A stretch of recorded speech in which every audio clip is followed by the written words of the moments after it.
Olá, boa noite.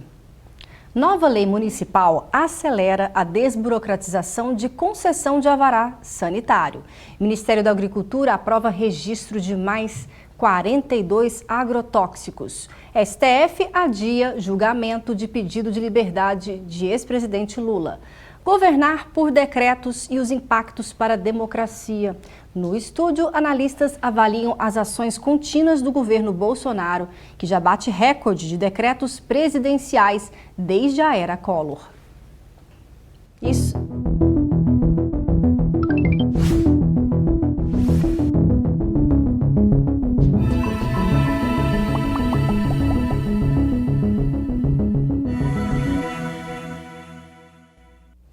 Prefeitura de Uberlândia apresentou hoje medidas que prevê a desburocratização na conquista do alvará sanitário para estabelecimentos comerciais. Veja. Desburocratizar. Foi esse o termo que foi anunciado na Prefeitura de Uberlândia na tarde desta segunda-feira em relação à lei do alvará sanitário dos estabelecimentos. A lei é uma lei facilitadora e nós aproveitamos também a medida provisória da liberdade econômica, com a portaria 51, que inclusive amplia mais ainda. Por exemplo, atividades de baixo risco, assim classificam ela. Depois de médio risco e de alto risco. Por exemplo, de baixo risco, libera de todas as burocracias que existem. Então nós vamos fazer agora uma norma interna entre as secretarias envolvidas e vamos abrir mais ainda essa questão, para facilitar mais ainda, logicamente, para o empreendedor, para o empresário, para aquela pessoa que gera emprego e renda. Com a aprovação da nova lei, a abertura de novas empresas na cidade será facilitada. Tudo por meio de uma solicitação eletrônica. Com a nova lei, entram em vigor apresentar todos os documentos necessários para as atividades de alto e baixo risco, não poderá haver novas exigências na renovação do alvará.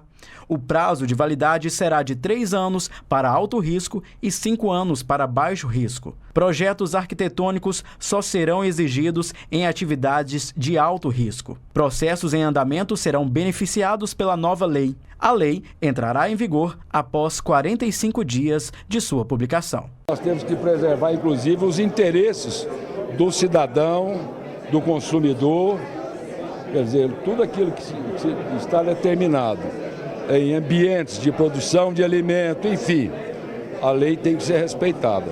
O que se vai, a partir de agora, interromper é a burocracia do setor. Às vezes, alvará demoravam 6, 8, 1 ano para sair. Então, isso agora acabou.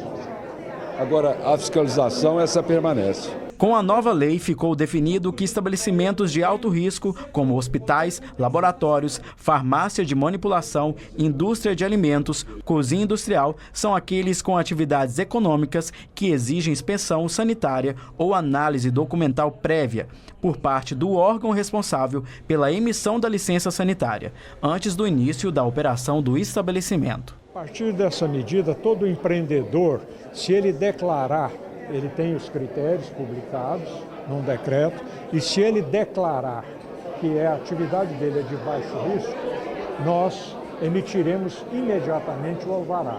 Isso deverá dobrar, pelo menos, ao facilitar a emissão do alvará, o número de alvarás emitidos no nosso município. Mas ainda merece fé pública o que ele declarou. Se ele, por acaso, estiver falando que uma coisa que não é verdade, posteriormente a fiscalização identificará e punirá. Foi publicado hoje no Diário Oficial da União o registro de 42 agrotóxicos, totalizando 211 neste ano. Segundo o governo, grande parte dos registros são para pesticidas genéricos de substâncias e produtos já disponíveis no mercado.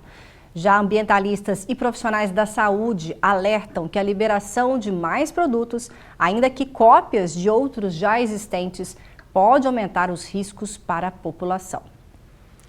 E a presidente do STF, ministra Carmen Lúcia, retirou da pauta de amanhã, terça-feira, o julgamento de um pedido de liberdade apresentados pela defesa do ex-presidente Lula. O motivo não foi informado nem a nova data do julgamento. E como está previsto um recesso de julho, o caso só poderá ser reagendado a partir de agosto. Agora, um alerta. A dengue avança em Minas Gerais, mesmo com o início do inverno. O motivo dessa vez não é a infestação do mosquito, mas sim uma variação do vírus da dengue, que não era comum pelo Sudeste e agora deixa cada dia mais pessoas doentes. De acordo com o Ministério da Saúde, os casos prováveis de dengue registrados no Brasil até dia 1º de junho deste ano tiveram um aumento de mais de 500% em relação ao mesmo período de 2018. O número de mortes também cresceu, de 103 para 325. A região Sudeste foi a que registrou o maior aumento no número de vítimas fatais de dengue. Somente no estado de São Paulo foram 130 mortes em 2019. Para este professor de doenças infecciosas e parasitárias da Faculdade de Medicina da USP, o aumento no número de casos de dengue nos últimos meses surpreendeu. O Aedes aegypti, que é aquele mosquitinho que transmite dengue, ele nos últimos 3 anos ele está estável. E com isso não se esperaria uma explosão de casos de dengue. O que aconteceu é que um novo sorotipo do vírus da dengue começou a circular. E quando circula um novo tipo, aqueles que tiveram dengue tipo 1 há algum tempo atrás, já não são mais resistentes ao dengue, então ele pode adquirir. Com pouco mosquito mesmo, foi suficiente com o novo tipo que você expandisse de maneira importante os casos de dengue em pleno quase inverno.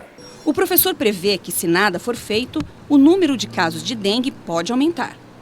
Então, a possibilidade que nós tenhamos uma epidemia mais importante, aliada, primeiro, à passagem do El Niño, com possível aumento de mosquito que acontece no verão, e um novo sorotipo, agora atingindo regiões mais populosas do estado, chegando na grande São Paulo, o verão promete ser bastante difícil. Em uma tentativa de tirar do papel promessas de campanha, desde que assumiu a presidência, Jair Bolsonaro tem assinado vários decretos presidenciais.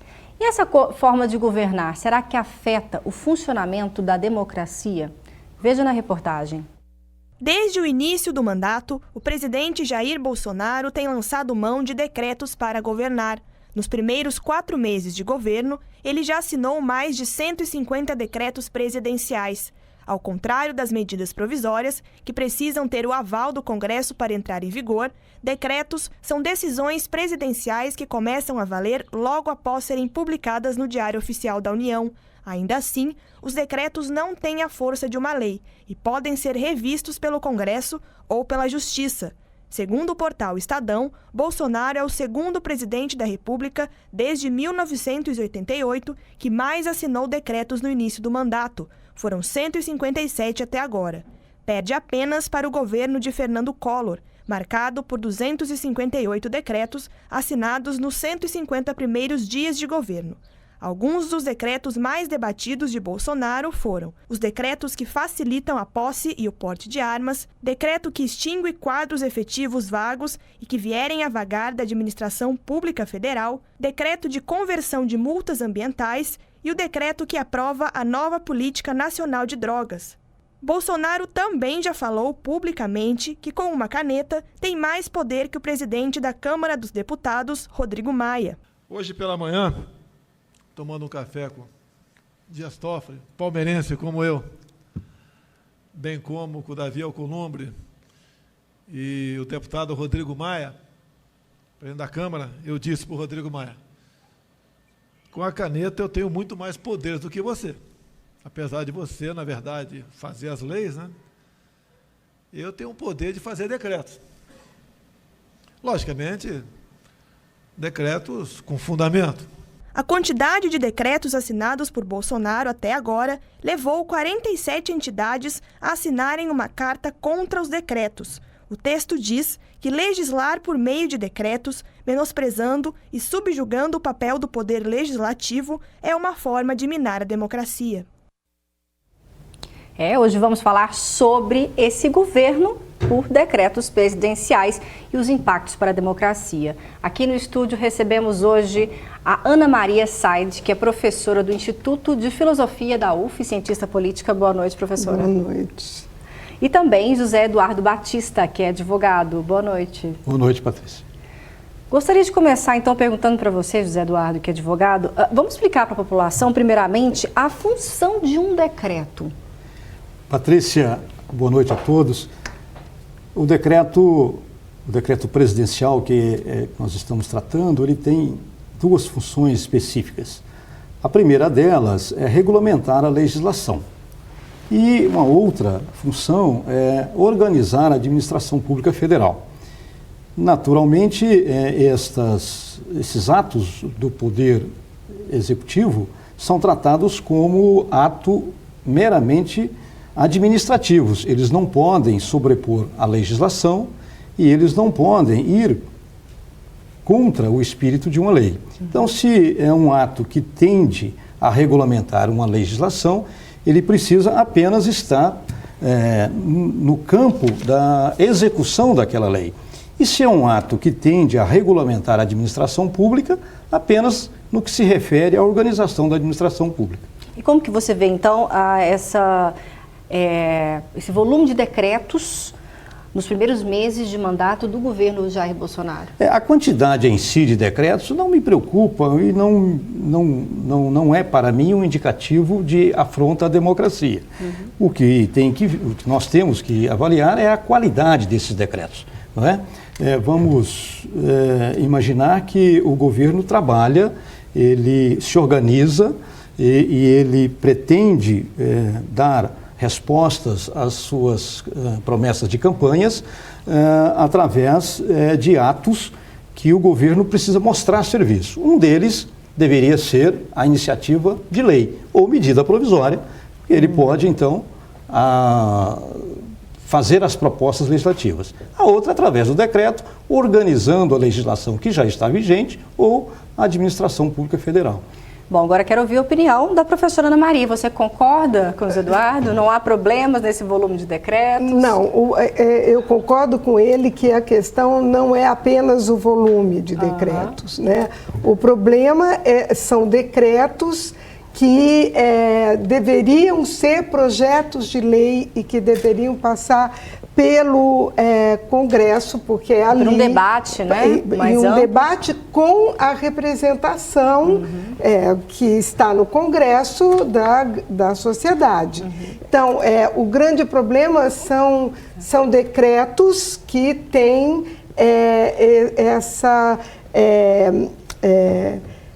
essa face, né, de lei e não de organização da administração. E, por outro lado, também existem muitos decretos desses que nós vimos, passou pelo menos alguns ali, que não eram nem para organizar a administração e nem para terminar de legislar, de organizar a lei que já existe. Olha só, nós acabamos de receber uma mensagem pela nossa live no Facebook da Solange Aparecida dos Santos Rabelo. Ela diz: governar por decreto é contramão da democracia. Estamos vivendo uma ditadura. Se o Congresso não acordar, qualquer dia desses não amanhecem. Essa é a opinião da nossa amiga Solange, telespectadora, que está assistindo pela live do Facebook.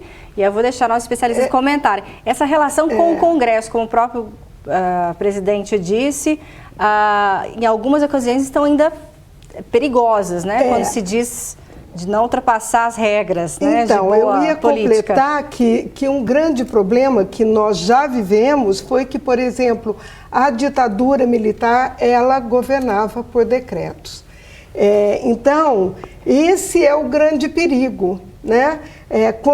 E esse embate que nós estamos vendo entre o presidente da República e o Congresso, ele dizer que ele não poderia ser a rainha da Inglaterra, ele não pode mesmo, e não pode também ser imperador ou ditador, porque decretos na verdade, significam isso quando eles pedem a sua função, que está muito bem especificada na Constituição. Então, corremos o risco, sim, de estarmos fortalecendo uma ditadura e rompendo com a Constituição e com os processos democráticos que já tem um longo processo internacionalmente para chegarmos às conquistas que chegamos, e no Brasil muito mais, porque estávamos começando a engatinhar, a organizar a nossa democracia,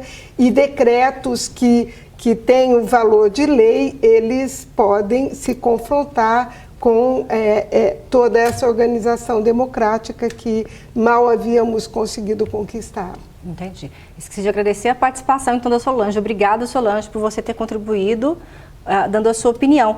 Agora, José Eduardo, vamos explicar também qual que é a diferença entre decreto presidencial e medida provisória. Ok. Antes, eu só queria fazer um pequeno contraponto. Claro. Eu entendo que essa preocupação ela é legítima, ela é de todos nós, porque a democracia é um valor que nós custamos a adquirir e nós temos que lutar por todas as armas para preservá-la. Mas eu não vejo esse risco de estarmos caindo em uma ditadura, porque as instituições estão funcionando. E a nossa república ela está organizada, e os três poderes independentes entre si, e os órgãos dos três poderes estão funcionando exatamente para coibir eventuais excessos. Tanto é que se discute, está em debate, tanto no Congresso quanto no Supremo Tribunal Federal, as medidas que vão eventualmente recolocar, não é, o presidente da República e os seus atos nos devidos lugares. Entendi. Agora, a função de um decreto e medida provisória. Ambos são atos unilaterais do presidente da República, mas têm função muito diferente. O decreto, ele é um ato unilateral, ele por si só se esgota no ato do presidente. A medida provisória tem força de lei e ela tem uma vigência limitada e ela é submetida à apreciação do Parlamento, do Congresso Nacional, que vai modificá-la ou vai corroborá-la ou, eventualmente, até derrubá-la. Então, é um ato legislativo em formação, não é? Está previsto na nossa legislação e foi um avanço também para o funcionamento da República. Então, a medida provisória ela já vem com a força normativa.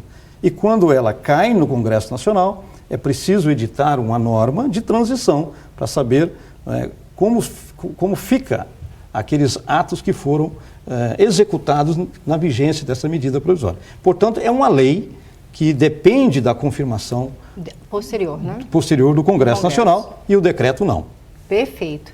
Bom, a última edição de uma pesquisa que avalia a opinião das pessoas sobre as instituições políticas nas Américas revela que cresceu o número de pessoas que acreditam na democracia e que é a melhor forma de governo.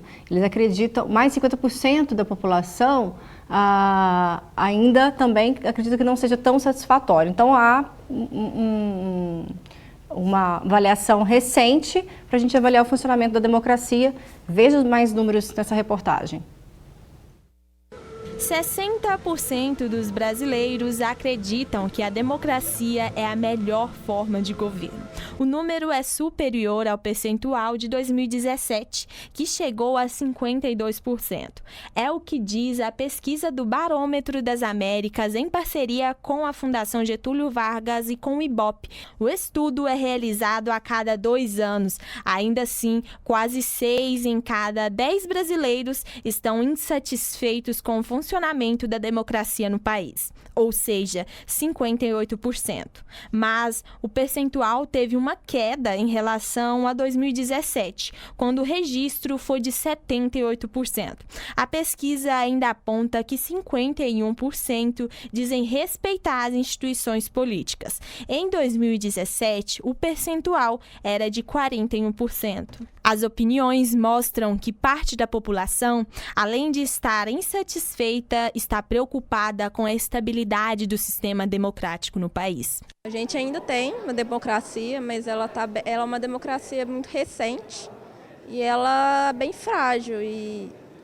Então, acho que ela está em risco. Acho que tá bem próximo disso. Eu acho e considero que o sistema democrático atual do país ele não está funcionando da maneira correta, porque a gente vê a ascensão de forças muito autoritárias e o sistema meio que está permitindo com que isso aconteça.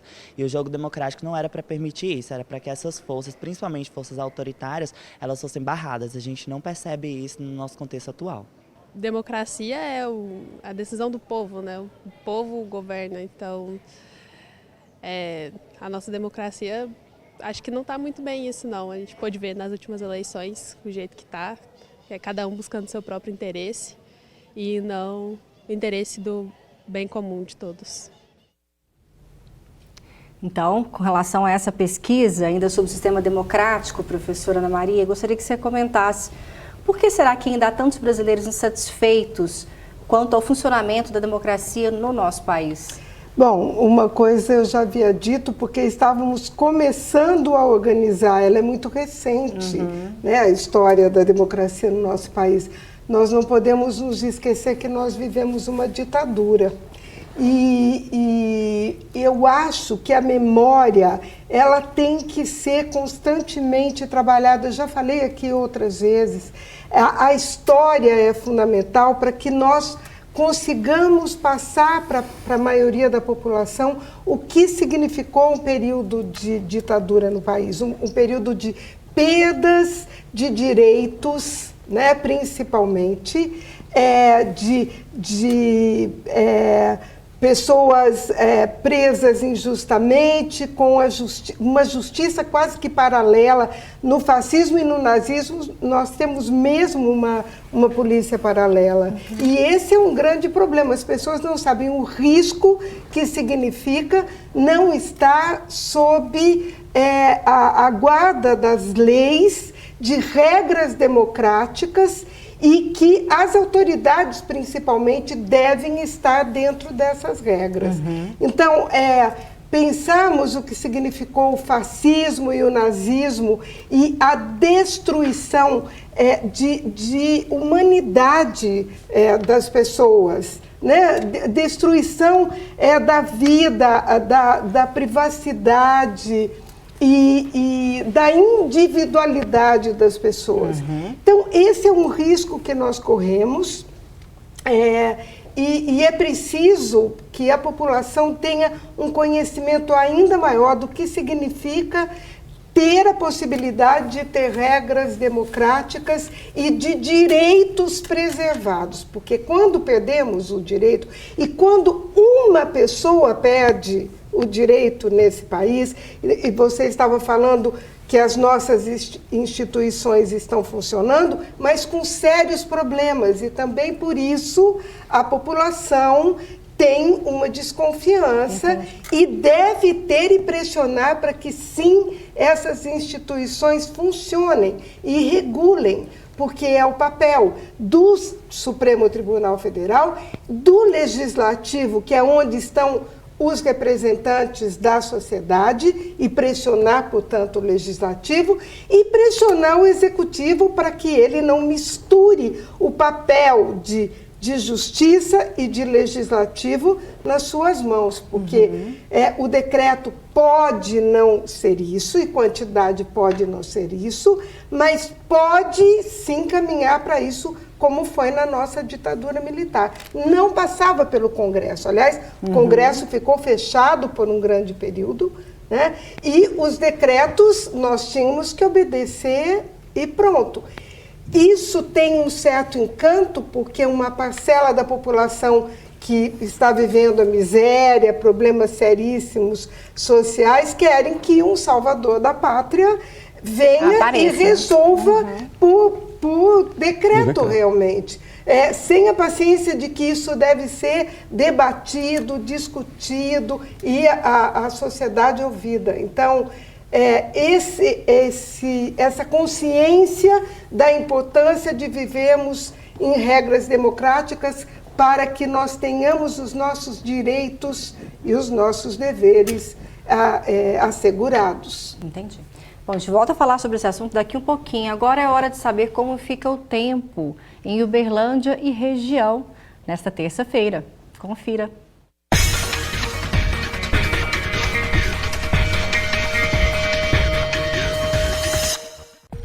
sol predomina em Uberlândia nesta terça-feira.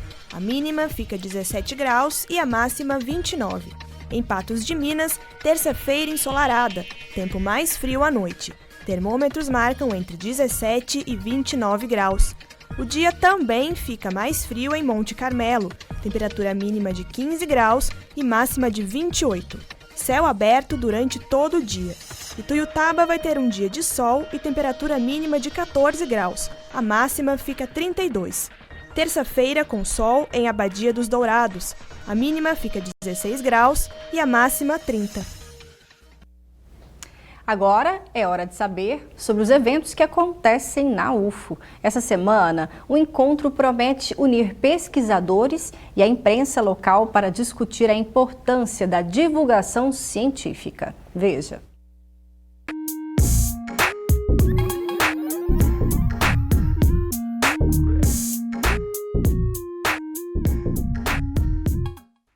Olá pessoal, fique ligado nos eventos que vão acontecer nesta semana aqui na UFO. Segundo o Comunica Ciência, Encontro Mineiro de Pesquisadores e Jornalistas começa na quarta-feira. Este ano o tema é Pesquisas Transformam a Sociedade. O objetivo do evento é discutir a importância da divulgação científica. O encontro vai ser realizado na quarta e na quinta-feira no Bloco 5S. A programação completa do evento você encontra no site Eventos UFO. Na quinta-feira acontece o último Cinefoto Debate do semestre. A convidada da semana é a doutora em História da Arte, Cíntia Guimarães, que vai comentar sobre o episódio Planton, o fotógrafo, da série Abstract the Art of Design. O evento começa às 2 horas da tarde no Teatro C do Bloco 5O. E essa semana ainda tem o quarto ARA Intergeracional, promovido pela Universidade Amiga do Idoso, a UNAI. A festa tem como principal objetivo a integração dos idosos com alunos e funcionários da UFO, por meio de brincadeiras, danças e atividades típicas dessa época do ano. O Arraiá vai acontecer em 2 dias. A primeira festa acontece na quinta-feira, das 9 da manhã ao meio-dia, na quadra esportiva do campus Umuarama.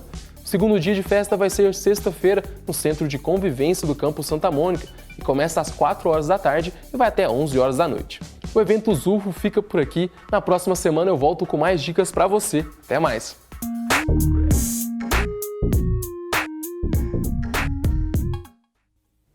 Voltando a falar sobre os decretos presidenciais e os impactos na democracia, muitos dos decretos assinados pelo Bolsonaro nesse início de governo têm a ver com as promessas de campanha, né? Como, por exemplo, a questão da flexibilização do porte de armas, né? Posse e porte de armas. Só que especificamente, esse decreto não passou, foi barrado pelo Senado, vai voltar para a Câmara. O que vocês acreditam que vai acontecer? Ele vai ser aprovado ou não? Esse decreto em específico, já há um consenso na comunidade jurídica entre técnicos, que é um decreto em que o presidente claramente extrapolou as suas funções de regulamentar. Ele, então, interferiu na legislação vigente, que é o Estatuto do Desarmamento, e, não obstante ser uma promessa de campanha, deveria ter sido feito através de uma mensagem ao Congresso. Muito bem, este decreto, creio eu que ele não passará, ainda está em debate a discussão da validade dele, por meio de um decreto legislativo do Congresso Nacional, que já foi aprovado em uma Câmara, em uma comissão do Senado Federal, e agora foi para a Câmara. E há ações de inconstitucionalidade, mais de uma ação de inconstitucionalidade no Supremo Tribunal Federal, que deverá manifestar nos próximos dias, com parecer favorável à derrubada do decreto do Ministério Público Federal. Então, há um consenso que, nesta questão de posse e porte de armas, o presidente extrapolou nas suas funções regulamentares e incorreu em inconstitucionalidade. Agora, quanto à pesquisa que foi veiculada, eu entendo que há um desalento da sociedade, isso é natural, mas a nossa democracia, não obstante seja recente, seja jovem, eu entendo que ela está consolidada. Então você acha que não corre risco? Nós fomos capazes de retirar 2 presidentes, não é, dentro das normas democráticas, com a participação do Congresso, do Supremo Tribunal Federal, e o país, a democracia, a república funcionou normalmente. Então, creio eu que em havendo um excesso do presidente, as normas vigentes, as instituições que estão funcionando, poderão agir para que a normalidade democrática volte ao seu trilho. Esse é o meu entendimento. Professora, só para a gente finalizar, gostaria que você concluísse também falando então especificamente de alguns dos 150, mais de 150 decretos. Um deles é a questão da intervenção nas universidades. Foi uma luta de décadas para conseguirmos chegar à autonomia universitária. Já temos o problema de ter um ministro que não é do meio acadêmico e escolher reitores cabe à comunidade universitária, porque ela tem consciência do que seja o acadêmico e do que é o melhor para ela, por isso ela escolhe. Então, eu acho que a questão do decreto pode romper com regras democráticas em várias instituições e áreas do país, e isso pode sim levar a um caminho muito perigoso de acirramento, de coerção e não de fortalecimento das nossas instituições e das regras democráticas. Cabe lutar para que essa democracia e essas instituições continuem funcionando, porque as promessas de campanha dele, ele fez campanha para um público que chega a 30% da população. E o restante da população? O que é que essa população quer? São praticamente 60%, e é o Congresso que representa essa população e que deve debater os projetos de lei, o que é melhor para a sociedade brasileira, com todos os problemas que o nosso Congresso tem. Mas ele, como ele nos representa, cabe à população se manifestar constantemente e lutar sempre para que as regras democráticas continuem funcionando no nosso país. Muito obrigada, viu, professora Ana Maria Said, pela sua participação aqui hoje. Vamos continuar falando, sim, sobre a preservação da democracia. Muito obrigada também, José Eduardo Batista, pela sua opinião, participação aqui no Jornal da UFO. Eu que agradeço. Porque essa edição de segunda-feira fica por aqui. Obrigada pela sua audiência. Tenha uma excelente noite e eu te espero amanhã. Tchau.